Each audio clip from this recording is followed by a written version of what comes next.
Demokrasi berparlimen ini dapat didefinisikan sebagai rakyat menyebabkan diri dalam sistem pemerintahan negara. Sistem ini juga di mana rakyat berpeluang untuk membentuk kerajaan dan bebas memilih perwakilan melalui pilihan raya. Perlembagaan Malaysia menjadi garis panduan sistem pemerintahan demokrasi berparlimen di Malaysia.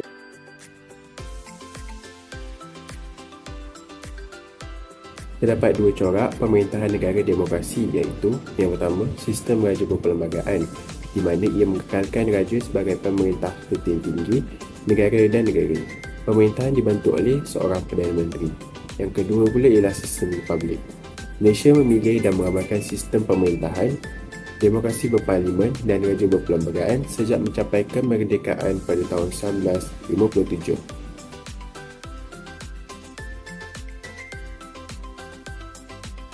Ciri-ciri demokrasi berparlimen. Pertama, perlembagaan.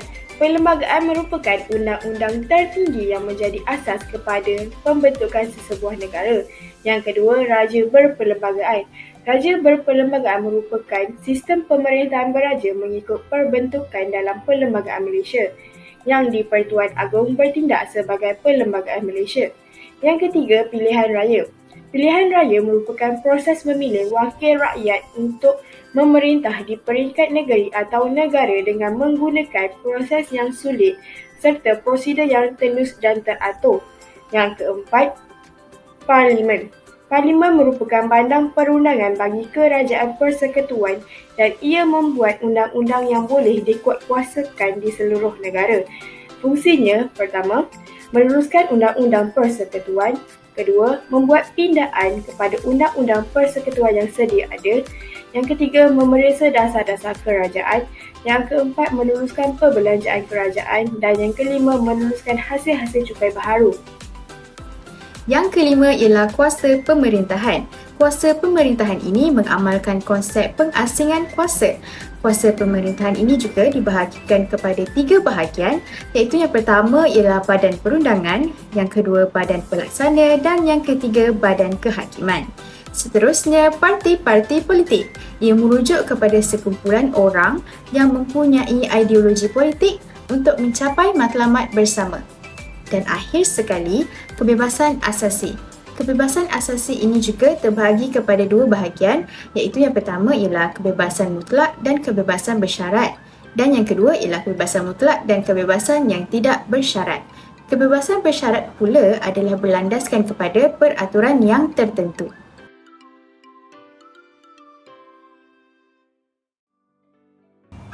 Proses yang pertama iaitu pengeluaran writ. Apabila berlaku pembubaran parlimen atau Dewan Undangan Negeri atau terdapat kekosongan di luar jangka, SPR akan mengeluarkan writ iaitu surat kuasa untuk menjalankan pilihan raya kepada pegawai pengurus. Pada masa yang sama, satu notis pilihan raya akan diwartakan dan ditampal di tempat-tempat yang mudah untuk semakan orang ramai.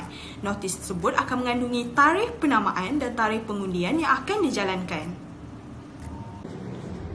Pada hari penamaan calon iaitu antara jam 9 pagi hingga 10 pagi, pegawai pengurus akan menerima borang penamaan calon, pencadang atau penyokong atau ketiga-tiganya sekali. Selain dari penyerahan borang penamaan, calon, pencadang atau penyokong perlu menyertakan deposit pilihan raya dan borang akuan berkanun, iaitu borang 5 untuk ahli Dewan Rakyat dan borang 5A untuk ahli Dewan Undangan Negeri. Borang-borang ini perlu dimatikan stem di pejabat duty stem. Pegawai pengurus akan mengumumkan calon yang layak bertanding selepas selesai proses penamaan calon. Jika seorang sahaja calon yang layak bertanding, maka pegawai pengurus akan mengumumkan calon tersebut menang tanpa bertanding. Proses pilihan raya yang ketiga ialah kempen pilihan raya. Selepas selesai sahaja urusan penamaan calon, calon-calon atau wakilnya boleh memulakan urusan kempen yang terdiri daripada pemasangan poster atau banner, ceramah, risalah dan kempen dari rumah ke rumah. Aktiviti kempen ini juga perlu dihentikan tepat pada jam 12.30 malam sebelum hari mengundi. Untuk tujuan kempen, calon-calon dikehendaki membayar deposit bahan kempen sebanyak RM5,000 bagi pilihan raya berparlimen dan RM3,000 bagi pilihan raya Dewan Undangan Negeri kepada SPR. Begitu juga dengan pemasangan poster atau banner, calon-calon perlu membayar wang deposit kepada pihak berkuasa tempatan iaitu PBT. Seterusnya, bagi membolehkan calon-calon mengadakan ceramah terbuka, mereka perlu mendapatkan kelulusan atau permit daripada pihak polis. Seterusnya ialah proses pengundian. Pada hari mengundi yang telah ditetapkan, pemilih yang namanya ada dalam daftar pemilih akan keluar mengundi di pusat mengundi yang telah ditetapkan. Pada angnya, masa mengundi yang telah ditetapkan oleh SPR ialah antara jam 8 pagi hingga 6 petang sahaja bagi semenanjung Malaysia. Manakala di Sabah dan Sarawak pula ialah pada jam 7.30 pagi dan 5.30 petang sahaja. Namun begitu, terdapat juga kawasan yang masa mengundinya dipendekkan atas alasan keselamatan dan kesukaran logistik, terutamanya di Sabah dan Sarawak. Setiap pusat mengundi biasanya mempunyai lebih dari satu tempat mengundi, iaitu diketuai oleh seorang ketua tempat mengundi dan dibantu oleh 2 hingga 4 orang kerani pengundian. Bagi pengundi awal iaitu anggota tentera dan pasangan serta anggota polis dan pasangan anggota pasukan gerakan AM, mereka akan mengundi pada hari mengundi awal.